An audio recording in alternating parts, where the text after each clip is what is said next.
Vatican Church and its apostolic archives, a veritable fortress of forbidden knowledge. Founded in 1612, the Vatican Apostolic Archives is home to over 53 miles worth of shelving in order to hold all of the knowledge that the Holy See has sequestered away over the centuries, and is not available in its full form to the public. It is not even available in its full form to scholars. You need to be a specific scholar within a specific discipline, and then you can make a specific request for a specific piece of information. You may be provided that information, but you are not provided anything outside of your requests. This is how the intelligence community operates with classified programs, silos and stovepipes, compartmented intelligence, special access programs. This is the same behavior being exhibited by the Vatican in relation to our own history. At CIA headquarters in the summer of 1953, Alan Dulles, the agency's director, recruits E. Howard Hunt as his propaganda chief in the plot to oust Arbenz. And they took me into a small room in the agency and swore me a special oath. I must never tell what they were going to tell me.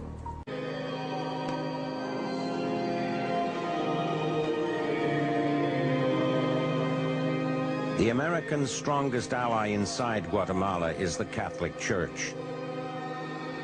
The CIA contacts Cardinal Spellman in New York to take part in their psychological war against Arbenz. The Cardinal uses his authority to enlist the full cooperation of the head of the Guatemalan Church, Archbishop Arellano. Cardinal Spellman convinced his counterpart in Guatemala to issue a pastoral letter several months before the coup, in which the Cardinal basically spelled out his message to the flock that they should rise up against the communists in Guatemala and overthrow them. And then the CIA took that pastoral letter and airlifted it around Guatemala. We had gotten the okay from Cardinal Spellman to go ahead with this, and I wouldn't presume to trace the lines of authority within the Catholic Church, how they get their information, but they do. And we've always said, you know, in an admiring way, that the Jesuits formed the greatest intelligence service in the world, always have. The Jesuits formed the greatest intelligence service in the world, always have. The Jesuits formed the greatest intelligence service in the world, always have. What do you think about Jeffrey Epstein was a CIA Mossad asset that was recruited and was doing a blackmail operation. I think that's crystal clear. No question about it.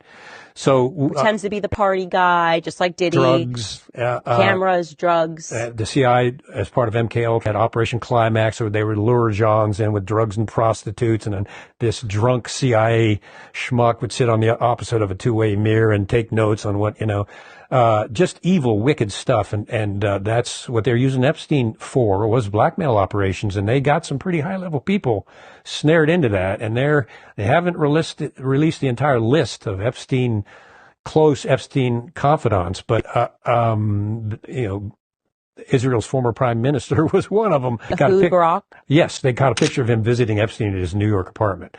And he was well connected to Epstein, but that was all in secret. That is the intelligence part of Mossad. And of course, they couldn't do that without coordinating with the CIA. I ask this question now, the more I learn, there just always seems to be this connection between the CIA and the Mossad. And I'm going, is it just, no, they're the same organization. Like, the more you look back into history, and it's always somehow the CIA and the Mossad is there on the day that JFK gets shot. We learn about like MLK. We learn about 9/11, and I'm just going, okay, why does it seem like there's a union here, a marriage here? Mossad is like the sister of the CIA. They're joined at the hip, kind of like Siamese twins, and they use each other for intel and operations and things like that. They are extremely close and in an extremely sensitive relationship. Oh, yeah. And it totally explains what Epstein was doing. And also Ghislaine Maxwell's father, Robert Maxwell, when he died And didn't he die rather mysteriously? I'm not sure. He fell off. He found dead off his yacht floating in the water. They claimed it was a heart attack. Of course. Just when he was coming under scrutiny for arms dealing and connections with the CIA and being a Mossad agent, actually a double agent with Mossad and KGB. All of a sudden he's found dead floating next to his yacht, and happens all the time. Oh yeah, it's just it's just one of those things. See what But a ton of Mossad agents and I think a former prime minister of Israel attended his funeral. Yeah. So it's like, guys, hey, Yeah. maybe It's like, Elaine. It's very difficult that they find out the hard way to cover up the truth because it's going to leak out, somewhere. CIA drew up plans to kidnap and to assassinate me within the Ecuadorian embassy in London and authorized going after my European colleagues, subjecting us to theft, hacking attacks, and the planting of false information. My wife and my infant son were also targeted. A CIA asset was permanently assigned to track my wife, and instructions were given to obtain DNA from my 6-month-old son's nappy. The criminalization of news-gathering activities is a threat to investigative journalism everywhere. I was formally convicted by a foreign power for asking for, receiving, and publishing truthful information about that power while I was in Europe. Journalists should not be prosecuted for doing their jobs. Journalism is not a crime. It is a pillar of a free and informed society. It was 9/11 that drew the world into the war on terror, and a so-called bogeyman called Osama bin Laden was public enemy number one. A film came out titled Zero Dark 30, where you see the CIA's insignia all over the trailer, which was about Osama bin Laden's alleged murder. But very few are aware that he was once a faithful Western ally. The London Independent in 1993 called him an anti-Soviet warrior and Saudi businessman who recruited Mujahideen warriors. But who trained this Saudi? According to the BBC, during the anti-Soviet jihad, bin Laden and his fighters received American and Saudi funding.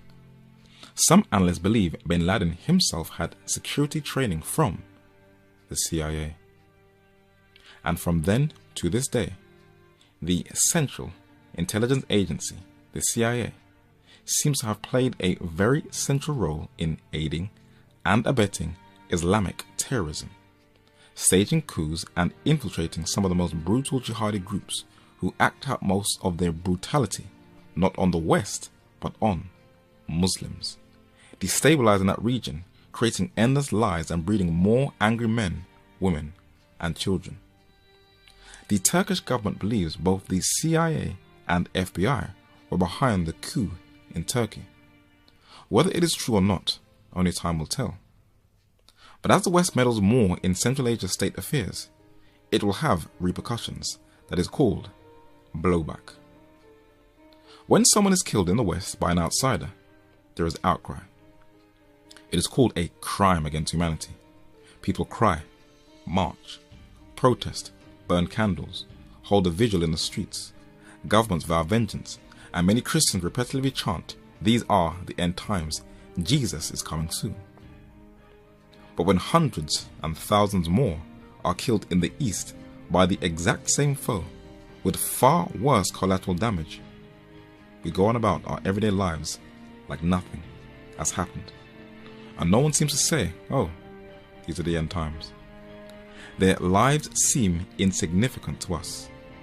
This is known as the double standard policy, and most are unaware that they are unconsciously controlled by the euphoria of the Western media, while many claim that they are free thinkers.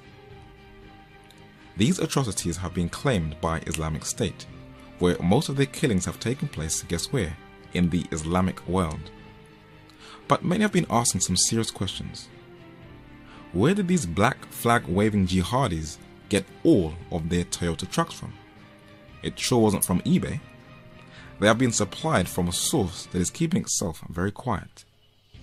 But these rebels have been trained by the West and also unleashed chemical weapons on civilians in Syria that was blamed on President Assad.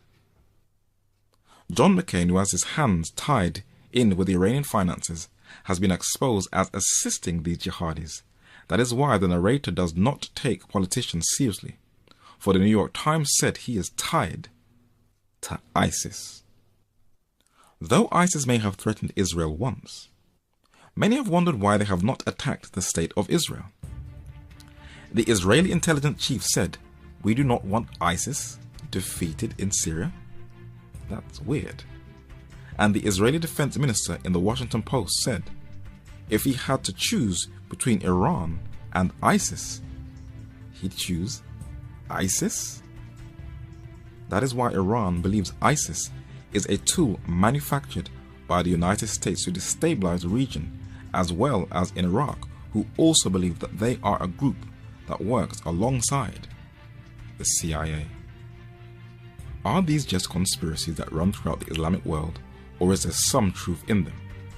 Are these politicians in the Islamic world paranoid, or are they fully aware that these jihadis are a manufactured Frankenstein of the CIA, MI6 and Mossad?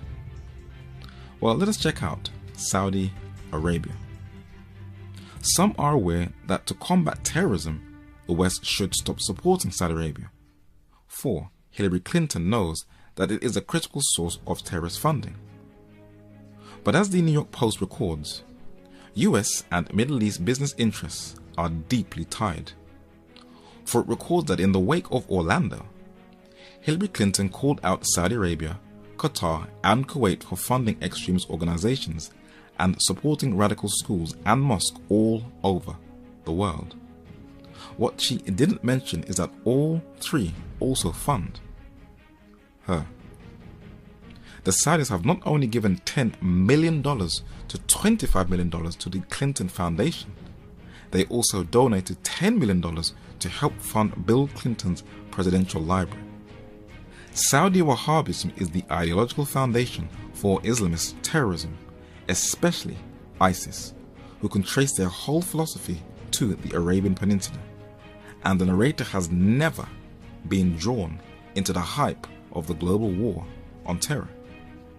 The very people who are meant to be our so-called enemies are the same people who are being financed by the governments that are meant to be protecting us. And with an increase of global pandemonium, the governments will attempt to bring order out of chaos. In this document, the CIA sets out how they believed at the time, after the failure of the Bay of Pigs, that there was no direct, immediate way to overthrow Castro in Cuba, and that was what was required instead was a massive commitment from Congress in terms of money and manpower beyond these special operations being done in the form of Bay of Pigs. But the CIA was frustrated that that political will from Congress did not exist. What they're saying here is, since we can't get Congress to take the action we want them to, we don't have the authority because the American people are not voting for what we really want to do, the other option we have is to just do mass immigration of these exile communities of immigrants and refugees. And over time, if we give unlimited support to these exile groups, they will form enough of a lobby on themselves to affect the internal politics of Congress, with importing tens of thousands of Somalians into Minneapolis, Minnesota. Lo and behold, that produces a congresswoman like Ilhan Omar, who then goes and advocates on behalf of the Obama foreign policy for Somalia and Eritrea and Kenya and the whole region. Seeing that in writing from the Cloak and Dagger Central Intelligence Agency 60 years ago, and that we're dealing with the same issue right now as we take on the immigration issue, really is a sort of Back to the Future moment. According to Department of Homeland Security reports, Facebook has replaced almost every other CIA information gathering program since it was launched in 2004. After years of secretly monitoring the public, we were astounded so many people would willingly publicize where they live, their religious and political views, an alphabetized list of all their friends' personal email addresses, phone numbers, hundreds of photos of themselves, and even status updates about what they were doing moment to moment. It is truly a dream come true for the CIA. A former CIA pilot in Florida named Ronald Lippert who leased one of his aircraft to this Contra organization, and it wound up in Mexico being seized by the Mexican police with like 2,500 pounds of pot on it. So, I mean, it's a situation that happened time and time again during the Contra War. Briefly, can you explain how it worked for a pilot like this or the operator of a boat to get the drugs from South or Central America and bring it back? What they were doing in this one particular drug ring that's in the book was they were flying it up through from Colombia to Costa Rica or to El Salvador.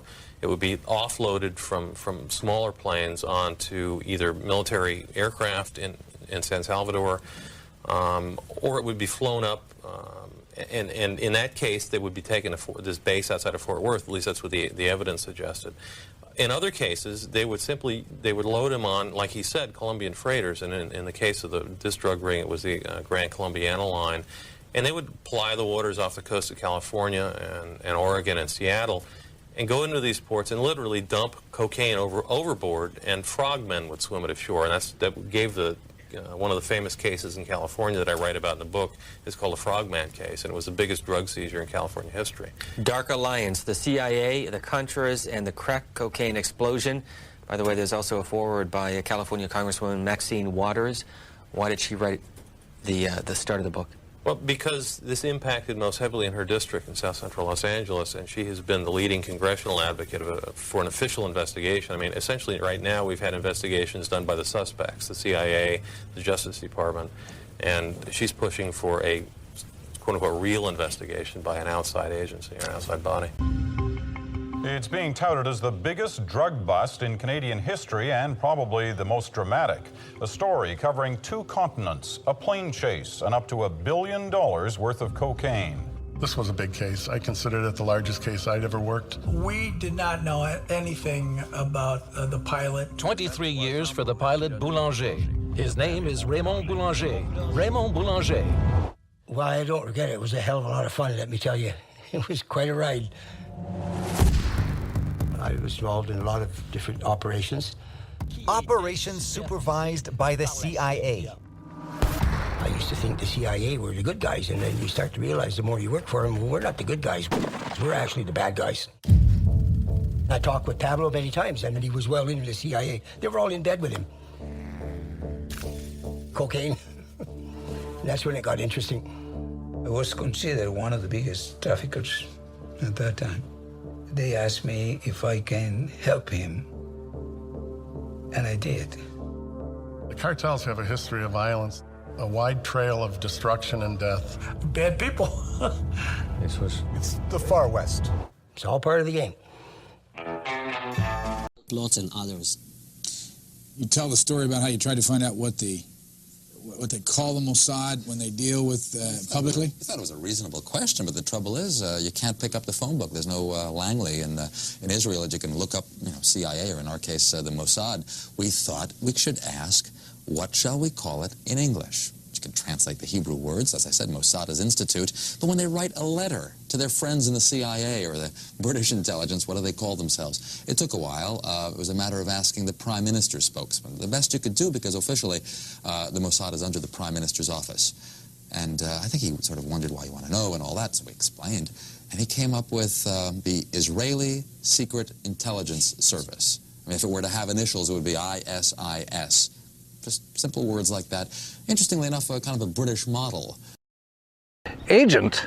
Ghislaine Maxwell's father was a Mossad spy who named his empire Pergamon Press, which was a publishing company that often released medical journals and scientific research. If we analyze old religious scriptures, in them the term Pergamon is named as Satan's throne. The altar of Pergamon is where human sacrifices would take place for many gods, including Baal, Moloch, and Zeus. Her father also purchased the McGraw-Hill textbooks in 1989, which is still used in North America today to teach our students. So this Mossad agent was controlling school education, medical journals, and scientific books, all under a company named after Satan's throne.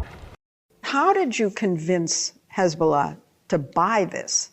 Well, obviously, they didn't know that they were buying it from Israel. Who did they buy it from, or think they were buying it from? We have an incredible array of possibilities of creating foreign companies that have no way being traced back to Israel. Shell companies over shell companies who affect the supply chain to our favor. We create a pretend world. We are a global production company. We write the screenplay. We're the directors. We're the producers. We're the main actors. The world is our stage. In the days after the September attacks, there were countless rumors about strange coincidences surrounding the events. One report about a group of Middle Eastern men spotted the morning of September 11th parked just across the river from New York City has not gone away.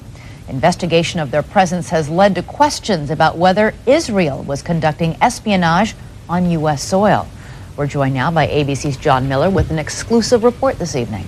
That's right, Elizabeth. This is a case that took the FBI and the CIA more than 2 months to sort out, while 5 Israelis waited in jail. It began when this woman was watching the Twin Towers burning from her apartment in New Jersey. She noticed 3 men on top of a van, posing for pictures with the towers burning in the background. And I could see that they were like happy. You know, they didn't look shocked to me. You know, they didn't look shocked. I thought it was very strange. The witness called police, who stopped the van hours later and arrested 5 men.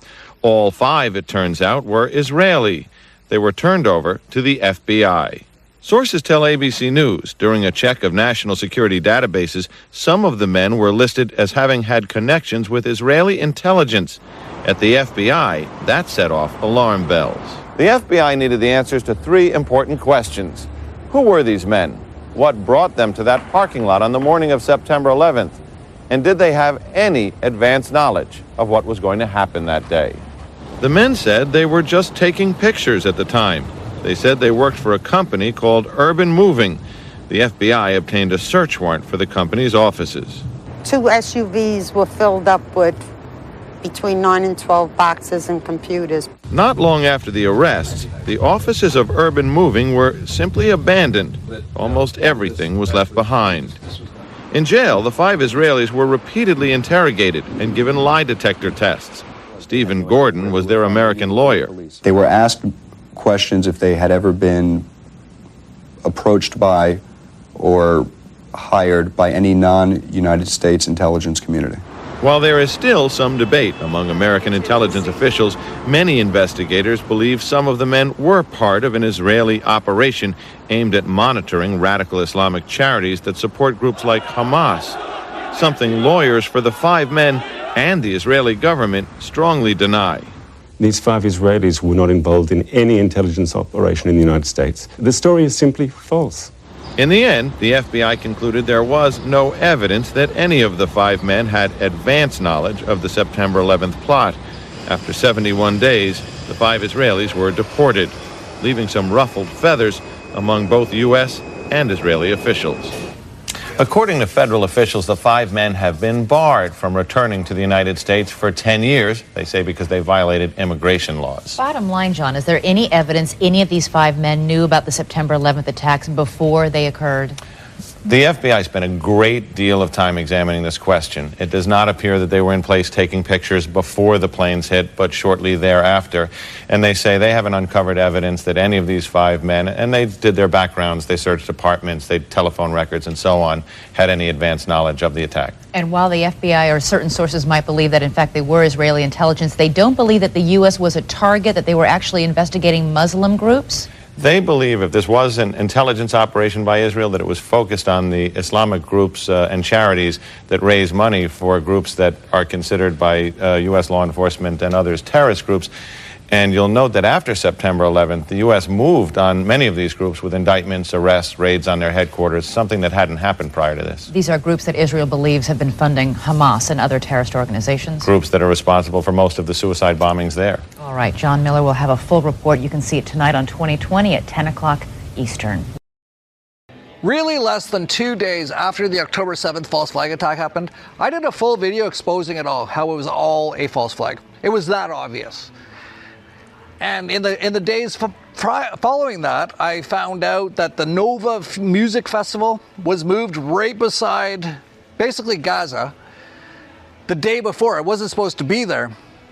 And then all of a sudden, these Israeli Apache helicopters killed everyone there. And you'll see all these lying Jews all over the internet saying, oh, it's the Hamas came over in paragliders and they raped women and beheaded babies. None of it's true. It's all been completely debunked. I debunked it like 2 days later. It was that obvious. But I just found this out. The founder of the Nova Music Festival runs an Israeli military intelligence firm. What a surprise.